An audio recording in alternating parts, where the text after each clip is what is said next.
Uşaqlar dərsdən çıxıblar. Bu da Yergüc kənd tam orta məktəbi. Pəncərələrin şüşələri belə qırıq-qırıqdır. Selofan tutublar, çünki yəqin ki şüşə yoxdur o sinif otağında. Və damına baxın. Şiferlərin yarısı tökülüb, yarısı da yəni bugün sabahlıqdır. Güclü bir külək olsa töküləcək. Uşaqlar hərəkət edirlər. Baxın, ərazi ilə məktəbin giriş-çıxışıdır. Çox pis vəziyyətdədir məktəb binası. Pəncərələr qırıq-qırıq. Vay, vay, vay. Heç şüşə belə yoxdur. Selofan çəkiblər. Burada ümumiyyətlə içəridə şifoner şkaf qoyublar ki, biraz qabağına tutsunlar. Çox pis vəziyyət. İçərisinə bu cür odun qoyublar. Ayaq yoludur. Yaxınlaşaq görək. Kənd məktəbinin ayaq yolusu.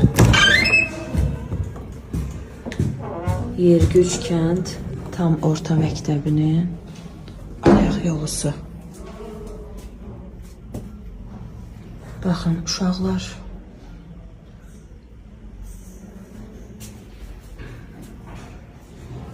Vay, vay, vay.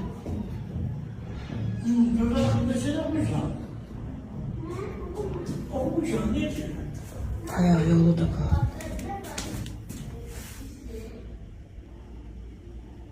Məktəbin ayaq yolusudur. Uşaqlar buradan istifadə edirlər. Dəhşət. Ya bu da digər tərəf. Məktəbin qapısı olub yəqin ki. Görürsünüz də içəridə də kimsə var, hərəkət edir. Sinif otaqlarıdır, koridordur. Məktəbin vəziyyətinə baxın. Biz bu məktəbdə hansı təhsildən danışaq? Biabırçılıq.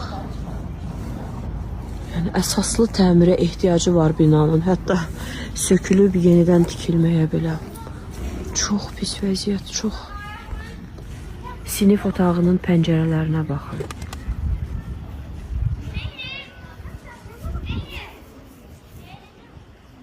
Məktəbin pəncərələrinə baxın. Fevral ayı, soyuq ay. Bir dənə o sinifdə deyəsən odun yanır. Çünki iyi gəlir ki, odun yanır içəridə, odun peçi yəni. Baxın, odunları doğrayıblar burada, siniflərdə yandırırlar yəqin ki. Sinif otaqlarının pəncərələrinə baxın. Bu da idman zalı, yəni çöl tərəfi. Şüşələr qırılır, tökülür. Vay vay, balaca uşaqlar oxuyur burada. Yerə tökülər, əllərini kəsər.